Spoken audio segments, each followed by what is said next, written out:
The winner is the government of West Bengal of India with the initiative Kanashri Prakalpa.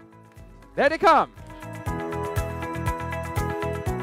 জনপরিষেবার ক্ষেত্রে নজির গড়ে রাষ্ট্রপুঞ্জের public service ফোরামে জগৎ সেরার স্বীকৃতি পেয়েছে বাংলা। 63টি দেশের 552টি প্রকল্পের মধ্যে প্রথম হয়েছে কন্যাশ্রী প্রকল্প। এই বিরল সম্মানে এবার আসতে চলেছে স্কুল পাঠ্যে। সরকার সিদ্ধান্ত নিয়েছে আগামী শিক্ষাবর্ষ থেকে স্কুলের পাঠ্যপুস্তকে ঠাঁই পাবে কন্যাশ্রীর বিরল এই সম্মান পাওয়ার বিষয়টি। সরকার চাইছে রাষ্ট্রপুঞ্জের এই স্বীকৃতির কথা জানুক এই প্রজন্ম। সরকারি সূত্রে খবর, এই সময়ের পাঠ্যপুস্তকে যে ক্লাসে কন্যাশ্রীর কথা উল্লেখ রয়েছে সেখানেই সংযোজিত হবে রাষ্ট্রপুঞ্জের এই কন্যাশ্রী স্বীকৃতি। বর্তমানে 4র্থ থেকে 8ম শ্রেণীতে স্বাস্থ্য ও শারীর শিক্ষা এবং বাংলা ভাষা চর্চা বইয়ে কন্যাশ্রীর উল্লেখ রয়েছে। অর্থাৎ এই অংশগুলিতেই এবার সংযোজিত হবে কন্যাশ্রীর এই বিশ্বজয়ের আখ্যান।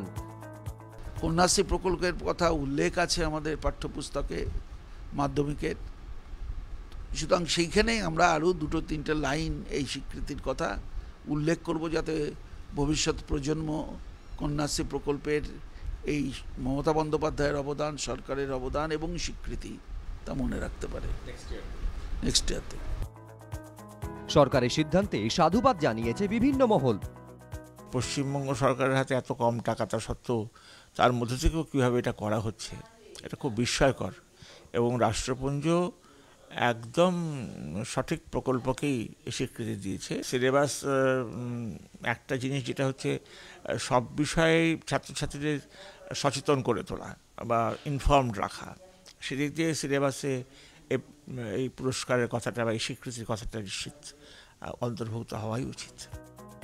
সরকারের পরিকল্পনার কথা জানার পরে বুধবার বৈঠক ডেকেছে সিলেবাস কমিটি। প্রাথমিকভাবে ঠিক হয়েছে 5ম থেকে দ্বাদশ শ্রেণী পর্যন্ত অন্তর্ভুক্ত হবে রাষ্ট্রপুঞ্জের পাবলিক সার্ভিস ফোরামের তরফে এই স্বীকৃতি প্রাপ্তির কথা।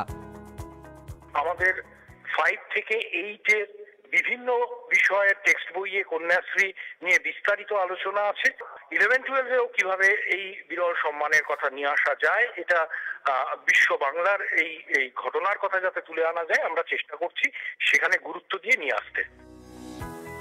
মেয়েরা যাতে অন্তত 18 বছর বয়স পর্যন্ত পড়াশোনা চালিয়ে যেতে পারে এবং বাল্যবিবাহ বন্ধ করা যায়, সেই লক্ষ্যে 2013 সালে কন্যাশ্রী প্রকল্প চালু করে রাজ্য সরকার।